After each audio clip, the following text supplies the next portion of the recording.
universe. It's an eerie place, but also majestic and awe-inspiring. These unique alien vistas, these ultra-mysterious landscapes, have captured the imagination of millions of people for decades. And they've led us all to ponder some of life's biggest questions. How does the solar system work? Could we ever live on the moon? And are we alone in the universe? But our relationship with the moon might have been very different had one particular mission ever come to fruition. Today, we're talking Project A119. Strictly speaking, Project A119 could have only come across the desk at NASA in the very late 1950s, given that NASA itself wasn't officially formed until 1958.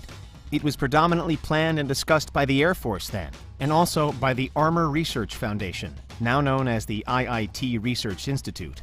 Regardless of how late or early NASA may have known about it, though, this was one truly incredible plan, the impact of which really would have been explosive. Project A119 also went by the slightly less Hollywood title, A Study of Lunar Research Flights. And that's what it was primarily proposed to be, a study.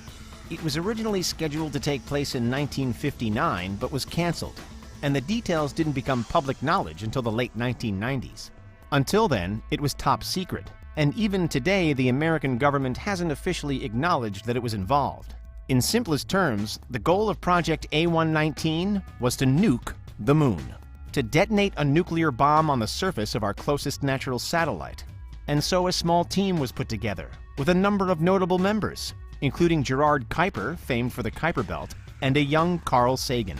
Ever since World War II, humankind has lived with the threat of nuclear weapons, the damage they can do, the power they can bring, and the apocalypse that they could inspire. So when, in the 1950s, the space race took global attention away from Earth and into the sky, it's perhaps unsurprising that the world's superpowers wanted to take their bombs with them. That both America and the Soviet Union were asking, how can we use our WMDs to gain an advantage? By the late 1950s, it was America that most needed to strike back. The USSR had already chalked up the world's first major space milestone by sending Sputnik 1 into orbit in 1957, Earth's first artificial satellite. The move was heralded as a major scientific and technological breakthrough, but it was also met with apprehension in Washington and by the American public. The Soviets were now clearly ahead, and if they could fly a machine through space, what else could they do?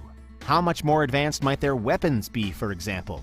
In the clamor to match their rivals, the US plan to blast the moon was hatched. It was hoped that when the bomb went off, the explosion would be so vast and bright that it would be visible from Earth, that the residents of this planet would look to the sky and gape in wonder at the might of America, reminded once again that they were the ones in charge. But beyond all the international diplomacy and displays of military clout, the planning of Project A119 did serve some scientific and practical purposes. It pushed those involved to think more deeply than ever about what would actually happen if we dropped our bombs not just on this planet, but also in space. On 1950s Earth, the threat of nuclear Armageddon was just about persuading everybody not to detonate these things. But on the blank, lifeless canvas of the moon, we could push the big red button and watch from a distance. Carl Sagan, for example, was reportedly specifically tasked with calculating the size, shape, and scope of the dust cloud from a moon bomb.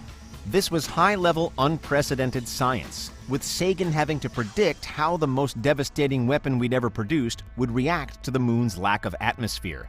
But Sagan's role was also key in determining just how successful this particular piece of US propaganda could be, because a bigger cloud would be easier to see by more people from Earth and would therefore be more effective. Obviously, none of this ever actually happened. But what if it had? The near-total lack of atmosphere on the moon certainly would have had an effect.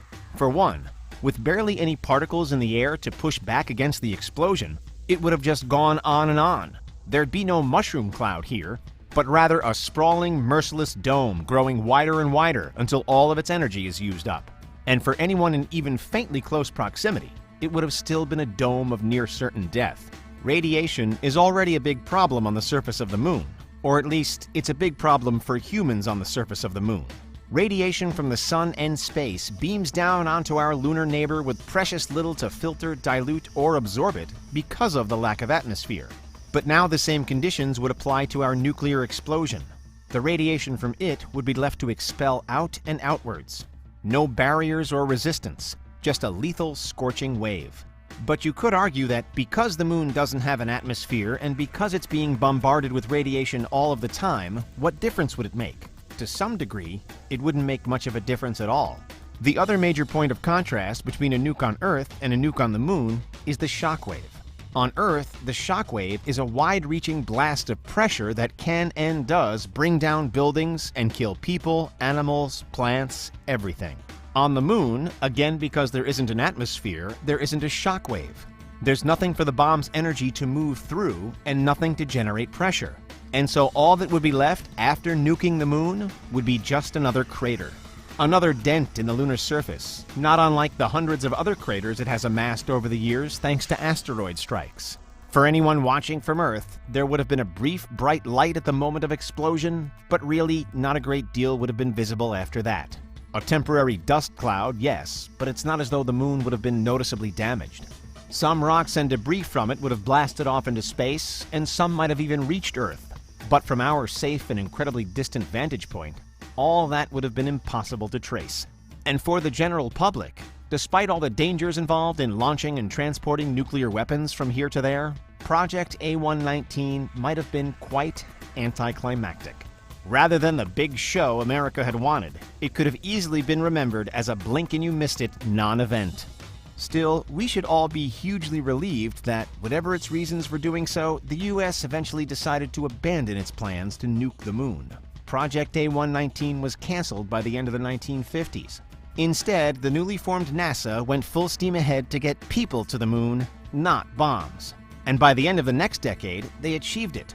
And the Apollo 11 mission goes down in history as a watershed moment for human exploration. The moon landings may have looked very different, however, if, say, they had happened a generation later at a time when space had already been militarized. It would have meant that the equivalents of Neil Armstrong and Buzz Aldrin were instead tasked to inspect nuclear detonation sites rather than just collecting samples to bring back home. Had America bombed the moon before any of that, or had the Soviets for that matter, because the USSR had similar plans at the time too, then the moon may have already been seen as a war zone before anyone actually got there. And that would have just been sad. As it happens, the emergence and eventual scrapping of Project A119 and others like it helped contribute to the creation of various space laws. The Outer Space Treaty still forms the basis of most off-Earth legal jargon. It was signed in 1967, and one of the key elements to it is that it bars parties from installing WMDs in space, including on the moon. So we can all wipe our brows and sleep easy. Thankfully, we never did enter the nuclear age of the solar system, and let's all hope that we never do in the future.